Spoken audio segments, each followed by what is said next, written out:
Isa siyang anak sa labas ng isang maharlikang pamilya. Mula pa pagkabata, palagi siyang binubugbog ng kanyang mga kapatid dahil sa kanyang kahinaan. Doon niya natutunan na ang tanging taong maaari niyang pagkatiwalaan ay ang kanyang sarili. Matapos siyang muling isilang sa katawan ng isang bastardong prinsipe, gumawa siya ng isang desisyon. Ang maging isang bodybuilder. Araw-araw siyang nagsanay, tumatakbo ng milya-milya, kumakain ng napakaraming protina, at patuloy na nagsasanay ng martial arts ng walang palya. Pagkalipas ng maraming taon ng malupit na pagsasanay, naging isa siyang halimaw. Kaya na niyang suntukin ang mga puno at pabagsakin ang buong kagubatan, sapagkat sa bawat ehersisyo, ang kanyang naglalagablab na lakas ay patuloy na lumalago ng walang hangganan. Ang mundong ito ay isang lugar kung saan ibinubuhos ang dugo ng mahihina, at iniinom ito ng malalakas. Isang nilalang ang naglalakad sa madilim na kagubatan. Huminto ito at nagsimulang kumain ng mga dahon. Nakatago sa mga palumpong, isang mangangaso ang nagmamasid. Iyon ang kanyang biktima, paalala niya sa sarili. Nanatili siyang kalmado, inalala ang kanyang pagsasanay. Higpit ang pagkakahila sa bagting ng pana habang inihahanda ang tira. Ngunit sa mismong sandaling pinakawalan niya ang pana, biglang pumutok ang bagting. Isang matinis na tunog ang biglang gamulat sa hayop. Sumigaw ang kanyang kasama at tinawag si Lord Johan. Mariin niyang tinanong kung bakit sinira ni Johan ang pana sa halip na hulihin ang biktima. Sumagot si Johan na masyadong madaling nabali ang pana. Ngunit tumutol ang lalaki, 1 linggo pa lamang daw mula nang bilhin iyon. Tinanong niya kung bakit ang isang maharlika tulad ni Johan ay nagpupumilit maging mangangaso. Iminungkahi niyang mas mainam sana kung nag-aral na lamang siya ng espada. Nanatiling tahimik ang batang maharlika bago ipinaliwanag na ang kasanayan sa espada ay walang kita hanggat hindi ka inuupahan. Iminungkahi niyang magpatuloy na sila. Kailangan niya ng pera upang mabuhay sa bulok na mundong ito. Ang kanyang pangalan ay Johan Eitz, ngunit bago iyon, siya ay si Kim Johan. Muli siyang isinilang sa mundong ito matapos ang isang aksidente. Bagamat ipinanganak siyang maharlika, siya ang pinakamababa sa ranggo ng kanyang pamilya. Wala siyang kahit kaunting pagkakataong magmana ng kahit ano. Biglang pinahinto siya ng kanyang kasama. Sa unahan nila ay isang kawan ng mga lobo. Nagpaputok ng palaso ang kanyang kasama malapit sa isa sa mga halimaw. Nagkawatak-watek ang kawan sa takot, habang tahimik lamang na nagmamasid si Johan. Ang mundong kanyang muling sinilangan ay isang napaka-realistang panahong medieval. Nakakita sila ng isang bantan ng mga bangkay. Napuna ng binata na kahit sa kamatayan ay hindi man lang sila nabigyan ng kapahingahan. Tinanong ng kanyang kasama kung maaaring mula iyon sa kanilang nayon. Sinabi ni Johan na mahirap matukoy, ngunit isang bagay ang tiyak. Ang mahihina ay biktima lamang ng malalakas.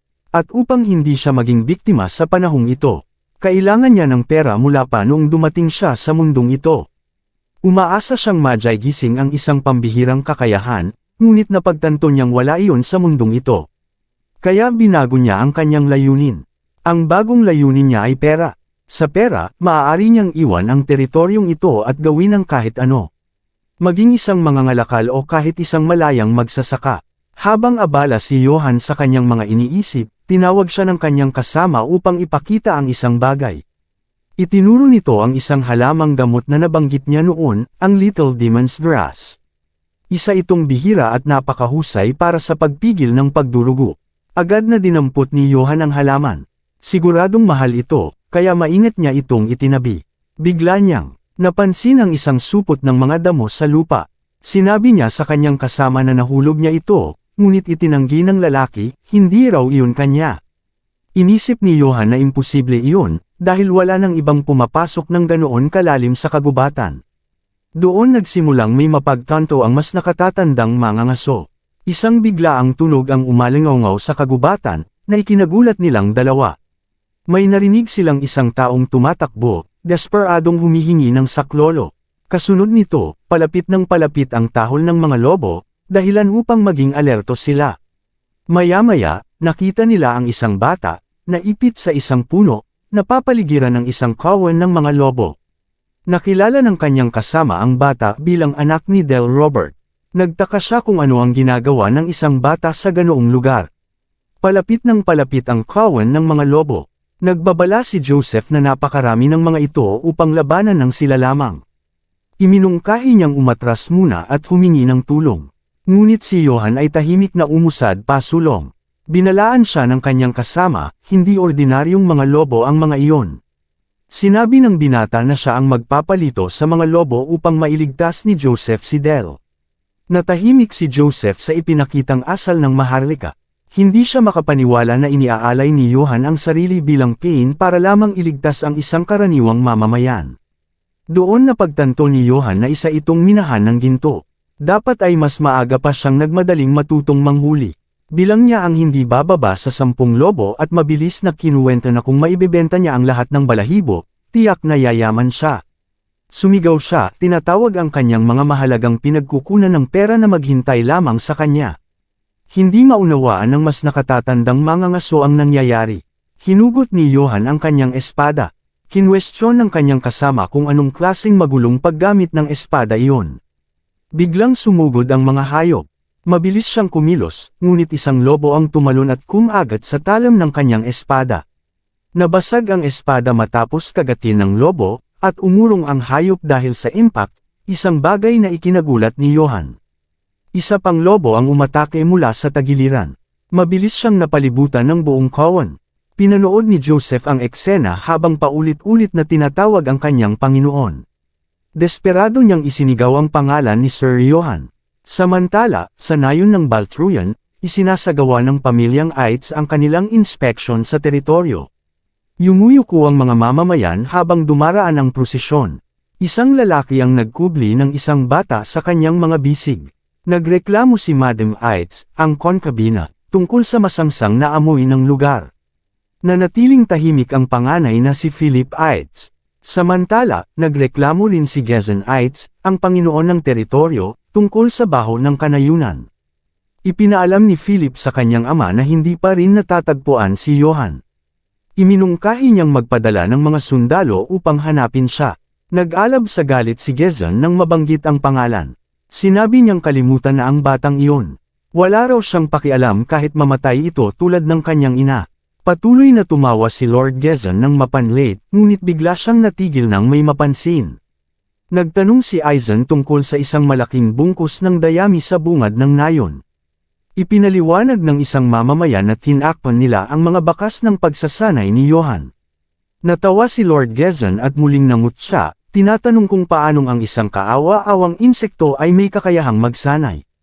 Ngunit biglang nagbago ang kanyang anyo. Sa likod ng dayami ay nakita niya ang bakas ng isang suntok. Perpektong nakabaon sa punong kahoy. Napansin din niya na ilang kalapit na puno ang winasak sa parehong paraan. Samantala, sa loob ng kagubatan, nakahandusay si Johan. Sa lupa, napapalibutan ng isang kawan ng mga lobo. Umungol ang isa sa mga ito ngunit nag-atubili bago kumagat. Napagtanto ni Johan na hindi para sa kanya ang pakikipaglaban gamit ang espada. Hinagis niya palayo ang hayop. Hinamon niya ang kanyang mga minamahal na pinagkukunan ng pera na umatake na. Ipinaglalaban niya ito sa sarili niyang paraan, upang hindi siya maging biktima sa panahong ito ng survival of the fittest. Kailangan niya ng pera, at upang makuha iyon, alam niyang kailangan niyang talunin ang kawan na papalapit sa kanya. Kailangan niya ng napakalakas na puwersa, lakas na lampas sa hangganan ng tao. Sa sunod-sunod na suntok, sinalakay niya ang mga lobo. Nakatulala si Joseph habang pinapanood ang nangyayari. Direktang tumatama ang bawat suntok. May mga lobong lumilipad palayo sa lakas ng kanyang mga hampas. Sinunggaban niya ang isa sa leeg at tinapos ito sa isang eksaktong hampas. Bumagsak ang hayop, wala ng buhay. Halos hindi makapaniwala ang kanyang kasama sa lakas na iyon. Tumayo si Johan sa gitna ng mga nalugmok na lobo at napaisip. Magkano kaya ang halaga ng lahat ng ito? Wala nang ibang pagpipilian si Johan kundi tanggapin ang isang mabigat na katotohanan. Ang buhay sa mundong ito ay hindi madali.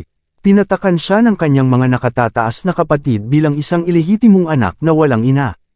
Walang tigil ang kanilang pagpapahirap, binubugbog siya tuwing gusto nila at tinatakot kapag sinusubukan niyang lumaban. Hindi nagtagal, napagtanto niya kung gaano kalupit ang mundong ito. Walang sino man ang mag-aalala kung siya'y mamatay. Ang tanging taong maaari niyang asahan ay ang kanyang sarili.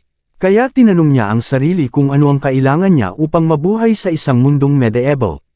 Sa kabutihang palad, may hawak siyang kalamangan laban sa mga tao ng panahong ito. Ang kanyang nakaraang buhay bilang isang modernong estudyante. Dahil dito, taglay ng isipan ni Johan ang kaalamang hindi man lang maisip ng mga tao sa panahong iyon. Nagpasya siyang gamitin ang kaalamang iyon, simula sa agham ng ehersisyo at high-intensity interval training. Ginamit din niya ito upang bumuo ng balanseng nutrisyon mula sa mga pagkaing itinatapon lamang ng iba bilang basura. Binuo ng binata ang isang mahigpit na programa ng pagsasanay batay sa makabagong agham. Kasabay ng pagsasanay sa close quarters martial arts. Sa patuloy niyang pagsasanay, ang lahat ng ito ay unti-unting nag-ipon ng resulta. Pagkalipas ng ilang taon, nagsimulang makita ang bunga ng kanyang pagsisikap. Patuloy niyang sinusuntok ang puno, hanggang sa tuluyang bumigay ito sa lakas ng impact. Sa bawat sesyon, lalo pang nagpapakita ang kanyang katawan ng napakalakas na puwersa. Nakaramdam siya ng sigla. Walang nakakaalam kung ang lakas na iyon ay isang biyaya o isang panibagong pagsubok. Sa wakas, tumigil ang ingay ng labanan sa kagubatan. Pinagpag ni Johan ang kanyang mga kamay. Tiningnan niya ang mga nagbagsakang lobo at tiniyak na iyon na ang huli sa kanila. Sinilip ni Joseph si Del, at agad siyang niyakap ng bata. Napabuntong hininga ang mas nakatatandang mangangaso. Pinagalitan niya si Sir Johan dahil sa pagiging padalos-dalos, tinanong kung gaano kalaking panganib ang kanyang hinarap. Ngunit inamin din niyang siya ay napukaw ng ginawa ni Johan. Ang humarap sa isang mabangis na halimaw upang iligtas ang isang batang babaeng lingkod. Samantala, si Johan ay may ibang iniisip. Iniisip lamang niya kung aling balahibo ng lobo ang may pinakamataas na halaga sa bentahan. Tinanong niya kung ano ang sinabi ni Joseph, ngunit sumagot lamang ang lalaki na wala iyon. Pagkatapos, humarap ang binata kay Del at tinanong kung ayos lang siya. Nagpasalamat ang bata sa kanya. Biglang nagbago ang ekspresyon ni Del. Sa likuran nila, isang dambuhalang nilalang ang lumitaw mula sa dilim. Humarap silang lahat sa bagong banta, at tinakpan ng bata ang kanyang mukha. Diretsyong tumitig ang higanteng nilalang sa kanila. Umungol ito kay Johan. Sumigaw si Joseph na iyon ay isang halimaw. Mariin niyang inutusan si Sir Johan na tumakbo, sinasabing ang halimaw na ganoon kalaki ay nangangailangan ng isang buong hukbo upang mapabagsak. Tinanong lamang ni Johan kung ang nilalang ba ang pinuno ng mga iyon. Humingi siya ng paumanhin sa pagpatay sa mga nasasakupan nito. Ipinaliwanag na may magandang halaga ang balahibo ng lobo sa bentahan. Patuloy na umungol ang nilalang. Napagtanto ni Johan na itinuturing siya ng halimaw bilang biktima. Bigla itong sumugod, nakabuka ang bibig para umatake. Sinabi ni Johan na hindi mahalaga kung ano man ito. May hawak na bato, idineklara niyang mas mahal ang magiging halaga ng balat ng halimaw. Hinampas niya ng bato ang ulo ng nilalang. Napaatras ang halimaw dahil sa sugat. Nagreklamo si Johan, nababahala na nakaskas ang balat nito at bababa ang presyo.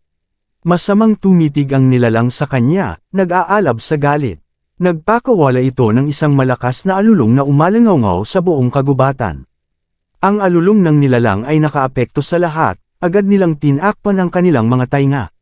Napaatras din si Johan dahil sa matinis na tunog. Nagtaka siya kung ano yun at bigla niyang naramdaman na unti-unting nauubos ang kanyang lakas. Sa isang iglap, sumiklab ang isang mabangis na labanan sa gitna ng liwasan. Bumagsak si Johan sa lupa, lubos na nahihilo. Pagkaupo niya, sinubukan niyang intindihin kung ano ang nangyari. Naglibot ang kanyang paningin, hinahanap kung nasaan ang halimaw. Doon niya napagtanto na naglaho na ang nilalang. Nakita niya sina Joseph at Del na nakahandusay sa lupa. Nilapitan niya ang dalawa at nakitang ligtas naman sila. Buhat-buhat niya si Joseph sa kanyang likod. Sinabing kailangan na nilang bumalik agad bago pa may lumitaw na ibang halimaw. Umalis siya sa lugar, at habang naglalakad, pinagsisihan niyang hindi niya nakuha ang mga balahibo ng lobo na labis niyang nais. Nagpatuloy ang gabi sa tahimik na kagubatan. Habang papalapit siya, napansin niyang maliwanag pa rin ang nayon.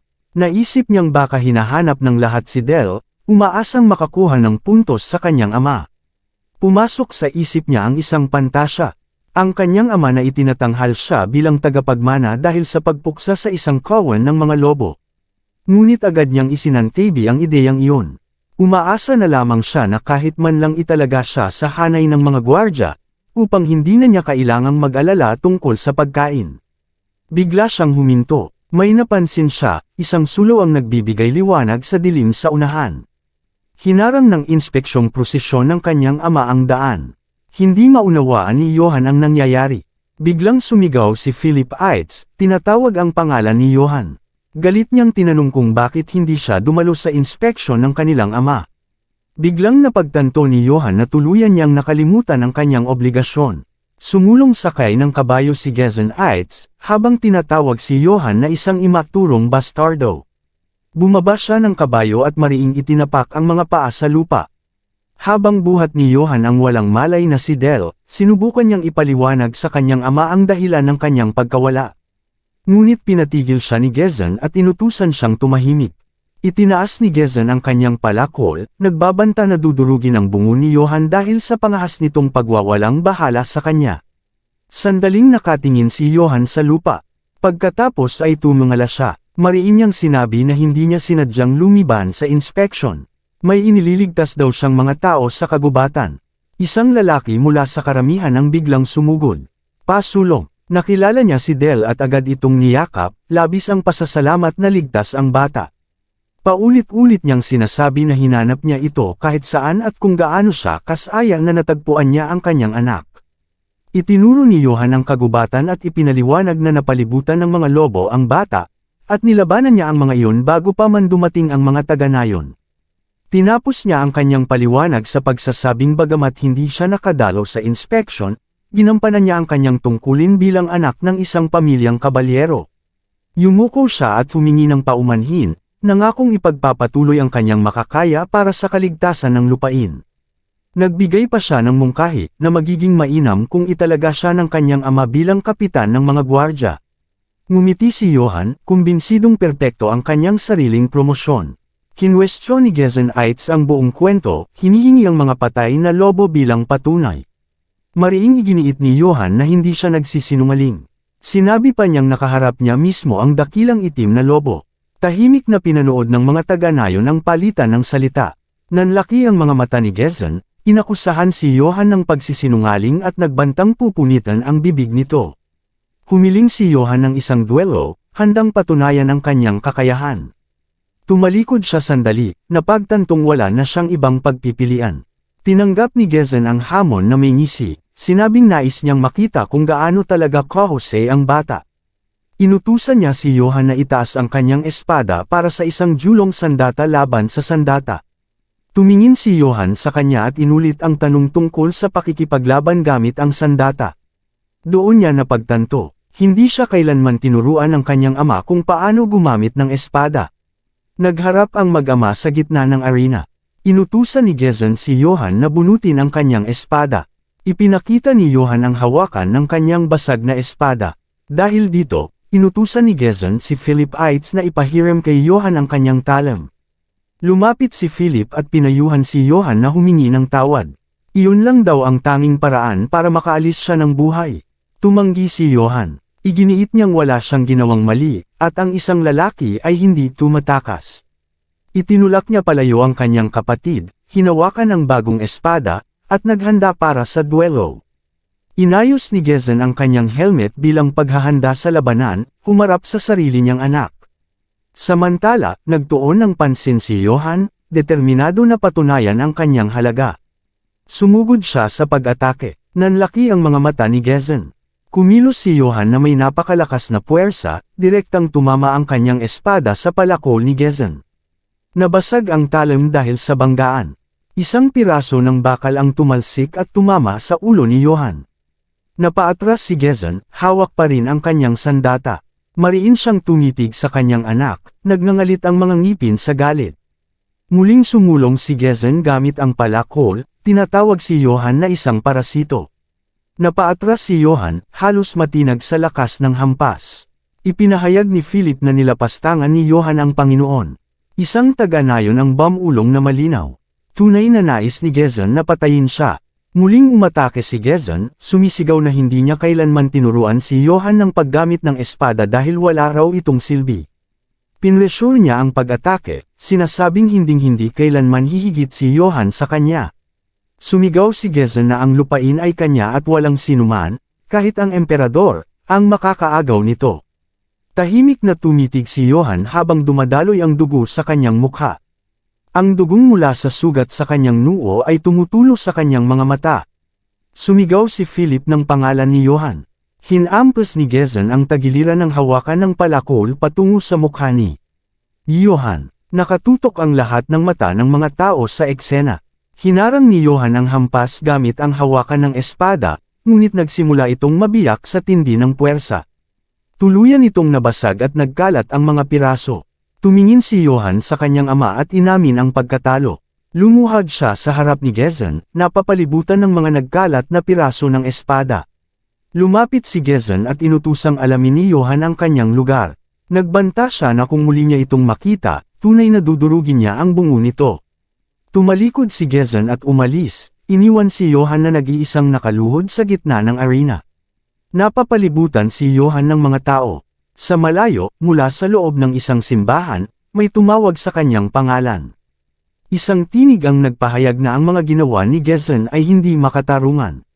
Sa loob-loob ni Johann, sinabihan niya ang nagsasalita na hinaan ang boses nito. Ngunit sumigaw ang pari, sinabing wala siyang pakialam dahil siya ay mula sa Vatican. Patuloy niyang kinwestiyon kung paano nagawang tretuhin ni Gezen ang sarili nitong anak ng ganoon. Si Johann, may benda ang ulo, ay mariing nagsabing siya ay buhay at maayos. Nagreklamo ang pari na katawa-tawa ang nangyari. Tumingin palayo ang binata, samandal siya sa isang mesa, nagdadalamati. Kahit kailan ay hindi siya tinuruan ng paggamit ng espada. Hindi niya napagtanto na ganoon pala siya kaina. Inalaw siya ng pari at ipinaliwanag na may saysay kung bakit siya natalo. Si Sir Gezen Eitz ay batikang mandirigma. Hinubog ng maraming labanan at taglay ang mga teknik na minana ng kanilang angkan. Ikinwento ng pari ang isang lumang bulong-bulungan, na minsang napatay ni Sir Gezen ang 300 sundalo ng mag-isa sa isang karatig na lupain. Nahanga si Johann. Nagkomento siya tungkol sa kahalagahan ng teknik. Idinagdag niyang inakala niyang kaya niyang talunin ang kanyang ama, lalo na't hinarap niya ang isang dambuhalang itim na lobo. Biglang humarap ang pari sa kanya. Hinawakan niya si Johann at mariing tinanong kung totoo bang nakakita siya ng itim na lobo sa kagubatan. Kinumpirma ni Johann ang kwento, idinagdag na nakita rin iyon nina Joseph at Del. Agad na nabahala ang pari. Tinanong ni Johann kung ano ang problema sa itim na lobo. Tumalikod ang pari at kumuha ng isang aklat mula sa estan. Binuksan niya ito sa harap ni Johann at ipinaliwanag na ang mga itim na lobo ay matagal nang itinuturing na bawal. Isang masamang palatandaan, isang anino ng kamatayan. Ayon sa mga sinaunang kwento, nagdadala raw ang mga ito ng kamatayan at pagdanak ng dugo. Sinabi ni Johann na hindi siya naniniwala roon. Iminungkahi pa niyang baka may kinalaman ang lobo sa kanyang duelo laban sa ama. Pinakalma siya ng pari, sinabing huwag siyang mag-alala, mga lumang alamat lamang daw ang mga iyon. Idinagdag pa niya na marahil ay tinutulungan sila ng Diyos. Dahil isa siyang mabuting tao, napagpasyahan ng pari na si Johann ay isang taong inuuna ang kapakanan ng ibabago ang sarili. Napangiti si Johann sa sinabi nito, bagamat tila nagduda pa rin siya sa ganoong paglalarawan. Unti-unting lumayo ang tanawin, ipinapakita ang lupain sa ilalim ng dilim ng gabi. Lumipat ang salaysay sa baronya ng Brits, malapit sa mga lupain ng Ait. Mga sigaw ng saklolo at pagsusumamo para sa awa ang umalangaw sa gabi. Isang babae, mahigpit na yakap ang isang bata, ang nagmakaawa para sa kanilang buhay. Pareho silang nasal-ayan sa kanilang huling sandali. Isang guhit ng dugo ang kumalat sa kadiliman. Isang kamay ang bumagsak sa lupa, wala ng buhay. Nagtanong ang isang sundalo kung bakit sinusubukan pa nilang tumakbo. Sumagot ang isa pa na mamamatay rin naman sila. Napansin ng ikatlong sundalo ang kalupitan ng lahat at kinwestiyon ang utos na patayin ang lahat at sunugin ang mga bangkay.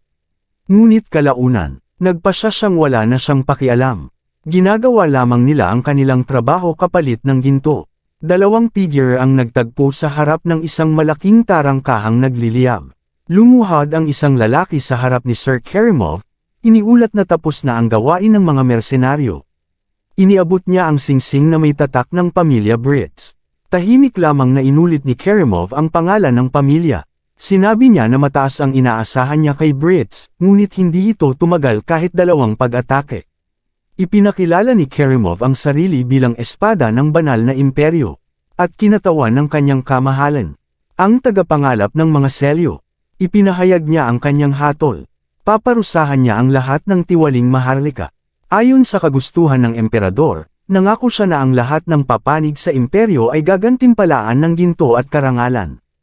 Itinuro ni Kerimov ang unahan at iniutos sa kanyang mga kawal na pumatay, magnakaw, at sunugin ang lahat. Sumulong ang kanyang hukbo, idinedeklara na ang lupain ng Aites ang susunod na magiging larangan ng digmaan. Nagtagpo ang 2 figure sa isang marahas na sagupaan. Nagbanggaan ang mga espada, delikadong malapit sa helmet ng isang mandirigma. Isang kabalyerong nakasuot ng buong baluti ang hamarang sa atake, ngunit agad itong sinalag ng kanyang nakabalabal na kalaban. Nagkandado ang kanilang mga espada sa marahas na puwersa. Sa isang mabilis na galaw, natanggal ang helmet ng nakabalabal na mandirigma. Sumabog ang dugo sa dilim. Gamulong ang walang laman na helmet sa sahig na bato. Ibinunyag ang dagwang mukha ng lalaki. Biglang damilat ang kanyang mga mata. Napabangon si Johan sa kanyang kama, hingal na hingal. Mag-isa siya sa kanyang silid, nakapatong ang kamay sa kanyang mukha.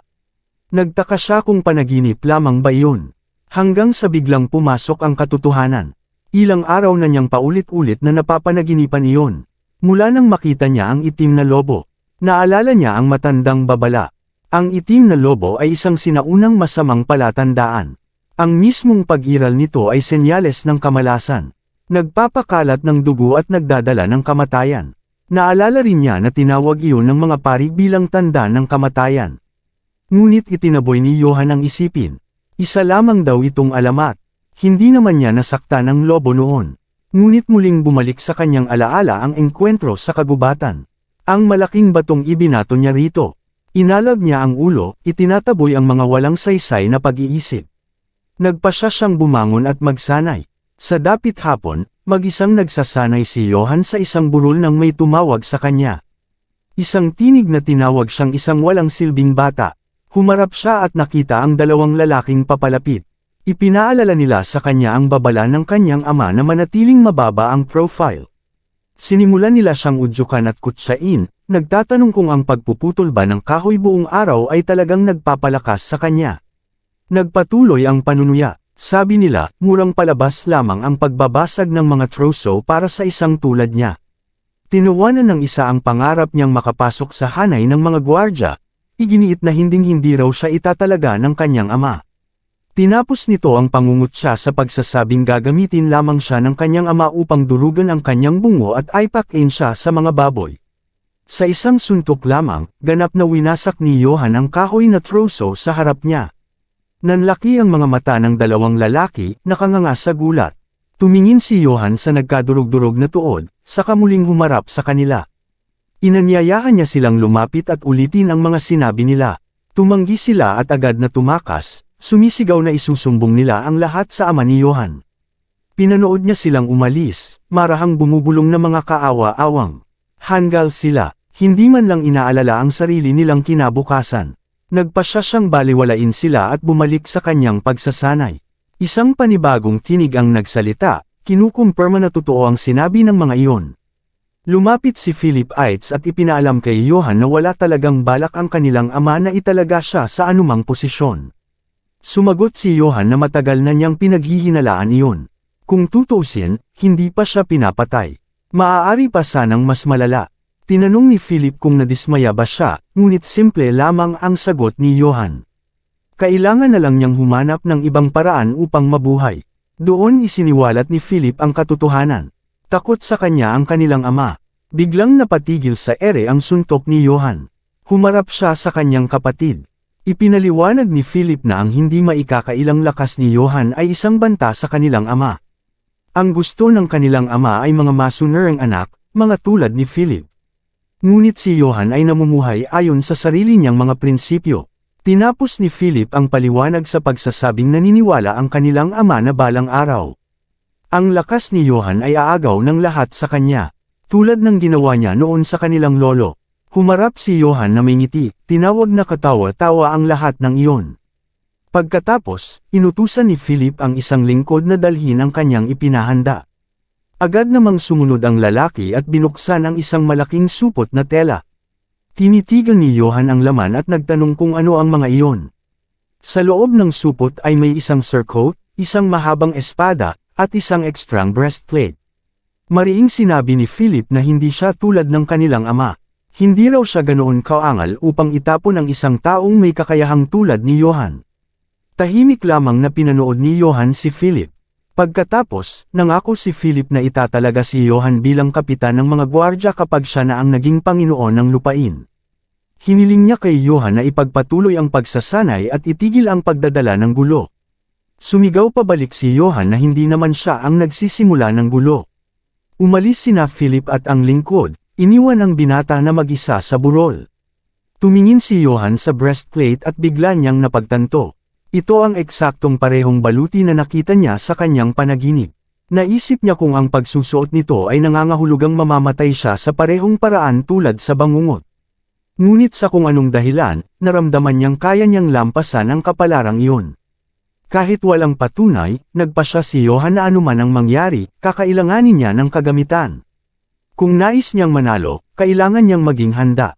Isinuot niya ang breastplate at ang balabal, inaayos ang mga ito upang bumagay sa kanyang katawan. Isang halakhak ang umalangaw sa kalayuan habang lumulubog ang araw. Sa isang tavern, mariing iginiit ng isang lalaki na totoo ang kanyang ikinukwento. Ngunit inakusahan siya ng isa pa na nag-iimbento lamang siya. Ikinwento ng unang lalaki kung paano pinatay ni Sir Johan ang mga lobo at hinugot ang kanyang espada. Hindi para sa sarili, kundi upang iligtas sina Del at Joseph. Tinawag niya si Johan bilang isang tunay na huwaran ng isang kabalyero. Nagkasundo ang dalawang lalaki na si Johan ay mas marangal kaysa kay Lord Gesenites. Habang nakikinig ang isang figurang nakatalukbong sa malapit, nagkomento pa ang isa pang taga-nayon na mas mabuti pa raw kung pinugutan na lamang ni Johan ng ulo si Gesen. Sa araw na iyon, dumating si Joseph sa bar at inanunsyo na siya ang taya sa lahat ng inumin. Nagtanong ang figurang nakatalukbong kung bakit. Itinaas ni Joseph ang kanyang tasa at nagmungkahi ng isang tagay para kay Sir Johan. Bilang pasasalamat sa pagliligtas niya sa kanyang anak na si Del, humarap ang isa sa mga lalaki sa estranghero at tinanong kung sino siya dahil hindi pa nila ito nakikita roon noon. Tahimik lamang na itinuro ng nakatalukbong na figure na masama ang ginagawa nila. Nilalay nila ang Panginoon sa harap ng isang ganap na estranghero. Napatingin sa kanya ang taga-nayon. Nagkomento ang estranghero na tila wala namang kinatatakutan ang mga tao sa lugar na iyon. Sinabi ng lalaking nakatalukbong na kawili-wili ang kanilang kwento. Hiniling niyang ikwento pa nila ang higit pang detalye, dahilan upang mabahala ang mga taga-nayon. Partikular niyang sinabi na nais niyang malaman ang higit pa tungkol kay Johan Aitz. Sa malayo, naglalakad si Johan sa nayon sa ilalim ng gabi. Nangangarap siya tungkol sa pangako ni Philip. Ang gawin siyang kapitan ng mga gwardya.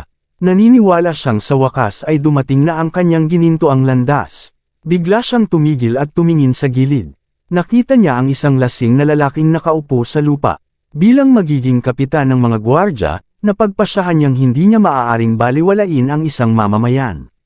Lumapit si Johan at inalok na ihatid ang lalaki pauwi upang hindi ito ginawin.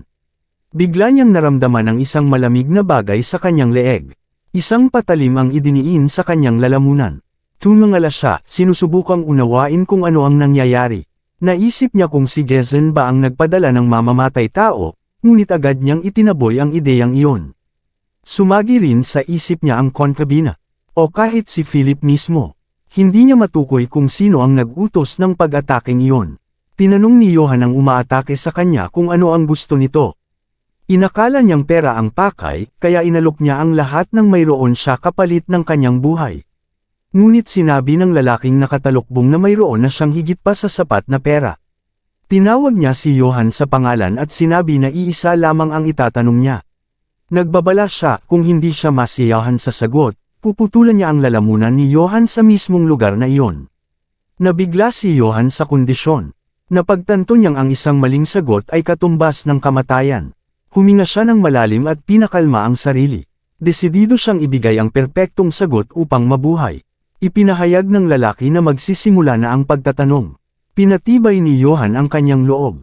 Nagkomento ang lalaking nakatalukbong tungkol sa pangangatawan ni Johan. Saka tinanong kung tunay nga ba siyang anak ni Gezen Aitz. Nabigla si Johan sa tanong.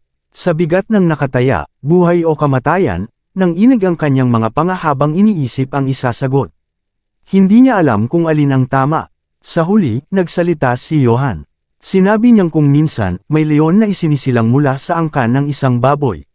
Nanatiling tahimik ang lalaking nakatalukbong.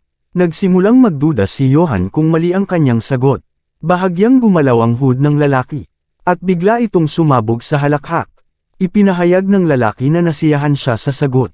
Ngunit tumanggi siya sa hiling ni Johan na pakawalan siya, ngunit idineklara ng figurang nakatalukbong na mula sa sandaling iyon, si Johan Aitz ay pag-aari na niya.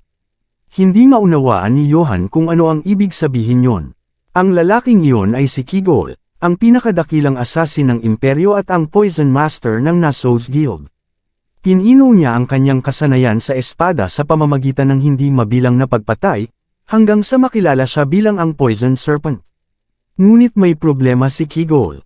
Wala siyang matagpo ang kahalili na magmamana ng kanyang teknik.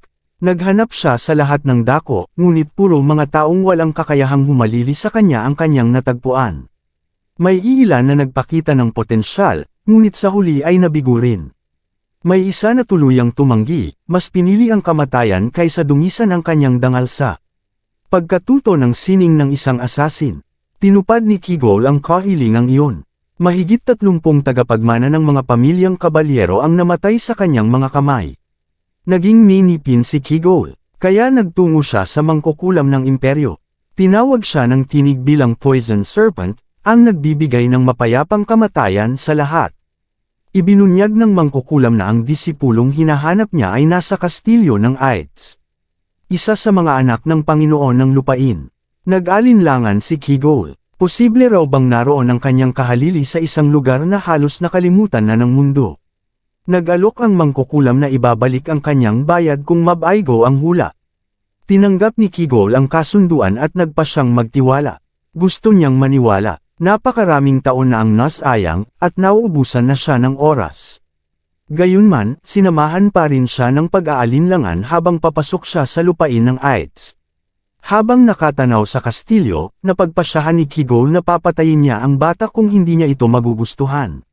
Bumalik sa kasalukuyan. Ipinakilala ni Kigol ang sarili bilang pinuno ng Nassau's Guild at tahasang sinabi na si Johan ang magiging kahalili niya. Binigyan niya si Johan ng dalawang pagpipilian. Mamatay sa ilalim ng kanyang espada, o matutunan ang kanyang espada. Iyon lamang ang dalawang landas. Napatigil sa pagsasalita si Johan sa alok. Pagkatapos ay bigla siyang sumigaw, tinatanong kung magkano ang kailangan niyang bayaran upang matuto. Sumagot si Kigol na hindi siya tumatanggap ng pera. Labis na nagulat si Johan. Napagtanto niyang isang guild master na may pambihirang kakayahan ang handang magturo sa kanya, ng libre. Sinunggaban ni Johan si Kigol, sinabing buong buhay niyang hinintay ang isang taong tulad niya. Ngunit pinaalalahanan siya ni Kigol na ang ituturo niya ay espada ng isang asasin. Nagbabala siya na ang pagkatuto pa lamang ng teknik na iyon ay magnumarka kay Johan bilang kahihiyan sa anumang pamilyang kabalyero. Sumigaw si Johan na wala siyang pakialam sa dangal o kahihiyan. Nagmakaawa siyang turuan siya. Pumayag si Kigol, sinasabing ngayon lang siya nakakita ng ganitong klaseng bata. Tinawag siya ni Johan bilang guro. Pagkatapos ay walang hiya niyang tinanong kung makakakuha ba siya ng allowance. Dahil nabanggit ni Kigol na marami siyang pera. Tinitigan siya ni Kigol at napagpasyahang ang batang ito ay tunay na hindi kapanipaniwala. Lumipat ang tagpo sa kastilyo ng Aitz. Nakakabayo si Gezen Aitz habang inaanunsyo na tapos na ang inspeksyon at mawawala siya ng ilang panahon. Nagpaalam si Philip Aitz at nangakong siya ang magbabantay sa kastilyo. Biglang nagsalita si Madam Aitz, idineklara na gaano man kalakas ang laban, ang kastilyong iyon ay magiging kanya. Tinawag siya ni Philip na hanggal at mariing sinabi na siya ang susunod na magiging Panginoon ng kastilyo. Tumalikod si Gezen, nagsasabing sawang-sawa na siya sa kanilang dalawa.